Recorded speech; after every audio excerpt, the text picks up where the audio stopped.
আমাৰ ঘৰখন থানবান হ'ল। আমাৰ ঘৰখন থানবান হ'ল। জুবিনৰ দৰে মানুহক হত্যা কৰিবলগীয়া কি কথা থাকিব পাৰে?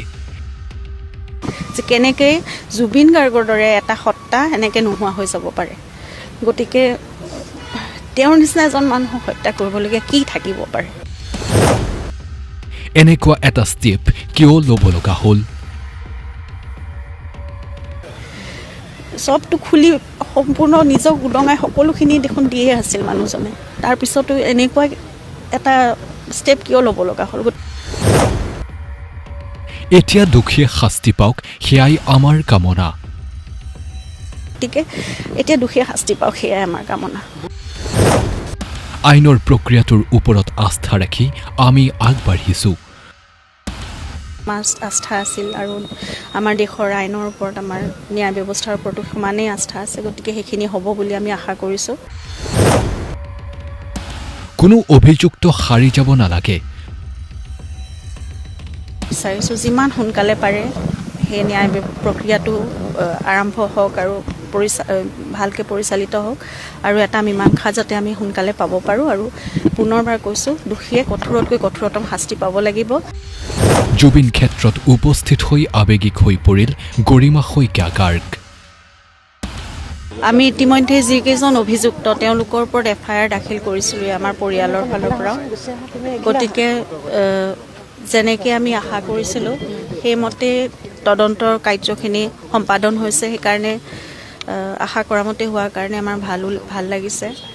আৰু খুব বহুত কষ্ট কৰি তদন্তকাৰী দলটোৱে গোটেইখিনি SIT সেইখিনি ইমান দিন ধৰি কৰিলে। গতিকে আমি তেওঁলোককো ধন্যবাদ জনাইছোঁ, আৰু ৰাইজে আশা কৰা মতেই সেইখিনি ফল ওলাইছে। গতিকে এতিয়া সকলোখিনি ন্যায় প্ৰক্ৰিয়াৰ ওপৰত, আৰু আমি আশা কৰিছোঁ একেধৰণেই খুব ন্যায় প্ৰক্ৰিয়াটো খুব সুচাৰুৰূপে পৰিচালনা হ'ব।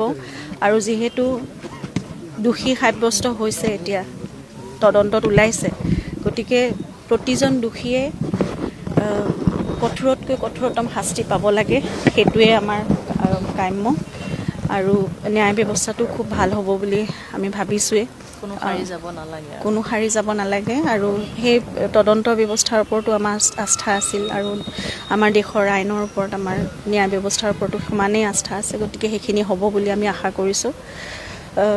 আৰু তাতে আজি মাননীয় মুখ্যমন্ত্ৰী মহোদয়ে কৈছে যে ফাষ্ট ট্ৰেক আদালতৰ কথা তেওঁলোকে হাইকোৰ্টত এপিল কৰিব। গতিকে সেইখিনি আমিও সকলোৱে বিচাৰিছোঁ, ৰাইজেও বিচাৰিছে, আমি পৰিয়ালৰ ফালৰ পৰাও বিচাৰিছোঁ যিমান সোনকালে পাৰে সেই ন্যায় প্ৰক্ৰিয়াটো আৰম্ভ হওক আৰু ভালকৈ পৰিচালিত হওক, আৰু এটা মীমাংসা যাতে আমি সোনকালে পাব পাৰোঁ। আৰু পুনৰবাৰ কৈছোঁ, দোষীয়ে কঠোৰতকৈ কঠোৰতম শাস্তি পাব লাগিব।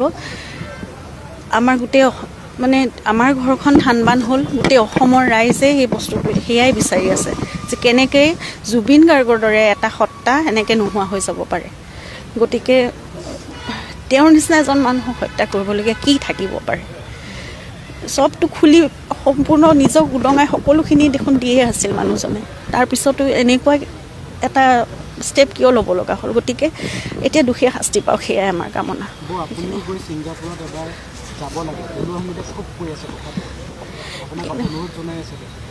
কিন্তু আমাৰ দেশৰ যিটো তদন্ত প্ৰক্ৰিয়া আৰু যিটো আইন প্ৰক্ৰিয়া, সেইটোৰ ওপৰত আমাৰ সম্পূৰ্ণ আস্থা আছে। আৰু ইতিমধ্যে ছিংগাপুৰৰ পৰাও সেই তদন্ত প্ৰক্ৰিয়া এটা চলাইছিলে তেওঁলোকে।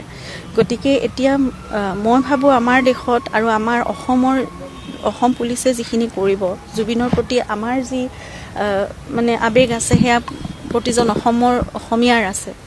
আমি দিয়া FIR ওপৰত বেছ কৰিও তেওঁলোকে সেই বস্তুখিনি কৰিছে। গতিকে বেলেগকৈ যোৱাৰ একো মই ভাবোঁ এতিয়ালৈকে ভবা নাই। আৰু ইমানখিনি কথা আমি বাৰু বহুত আইনী কথাবোৰ নাজানো, কিন্তু আমি বিশ্বাস কৰোঁ অসম পুলিচে যিটো কৰিব তেওঁলোকৰো সমানেই জুবিনৰ প্ৰতি দায়িত্বও আছে, তেওঁলোকৰ সেইখিনি আৱেগো আছে। গতিকে যিখিনি অসম পুলিচে দায়িত্ব লৈ কৰিব, সেইখিনি মই নাভাবোঁ আমি বেলেগকৈ কিবা এটা কৰিব লাগিব বুলি। গতিকে এতিয়া আমি সম্পূৰ্ণ আইনৰ এই প্ৰক্ৰিয়াটোৰ ওপৰত আমি আস্থা ৰাখি আমি আগবাঢ়িছোঁ। Thank U.